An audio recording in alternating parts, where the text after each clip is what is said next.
এদের পরিবার আপনাদের ভোট দিয়েছে, আপনারা ভুলে গেছেন। আপনারা মাত্র 5,000 মানুষকে বাঁচাতে গিয়ে 20,000 মানুষকে বলি নিয়েছেন। এই বলিদানের শিকার দায় স্বীকার করতে হবে। দ্রুত এদেরকে চাকরিতে ফেরানো, একদম ট্রান্সপারেন্ট ক্লিয়ার বক্তব্য রাখুন। লিগাল ওয়েতে চাকরি গেছে, লিগাল ওয়েতে ফেরত আনলো।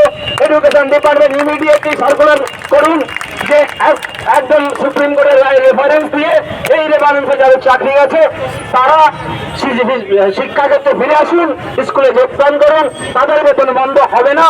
এবং তাদের জন্য যদি কোনো কন্টেম্প্ট অফ কোর্ট হয়, রাজ্য সরকার আদালত জানিয়ে স্বীকার করবে, মেনে নেবে যে সেই দায় আমার।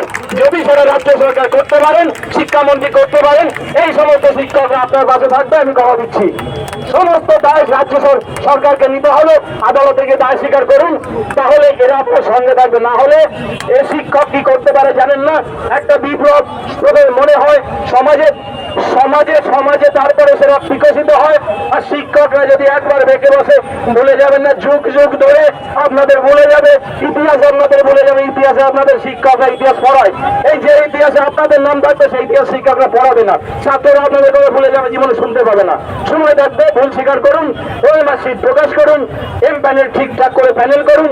শুধু এত কথা বললাম, শুধু এদের জন্য না, 2 বছর ধরে পড়ে আছে আপনাদের এই পেনিয়রের জন্য, রিক্রুটমেন্ট প্রসেস ভিসিয়েট করার জন্য যে 5-7 হাজার কর্মী আমাদের অমুক চাকরি প্রার্থী শিক্ষক শিক্ষাকর্মীরা চাকরি পায়নি, পড়ে আছে রাস্তার ধারে। আপনি মুখ্যমন্ত্রী তাদের সাথে কথা বলে গেছেন, আগে তাদের শোনা হয়নি। এবং সেটা দেখে আমরাও মনে করছি নেতাজি ইন্ডোর স্টেডিয়ামে যা বলেছেন এটা কোনো সমাধান নয়, এর কোনো আইনি বৈধতা নেই।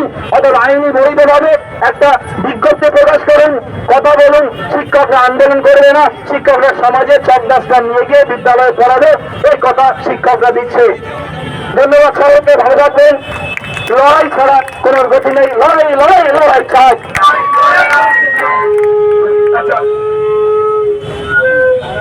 আমরা এবার রানী রাসমণি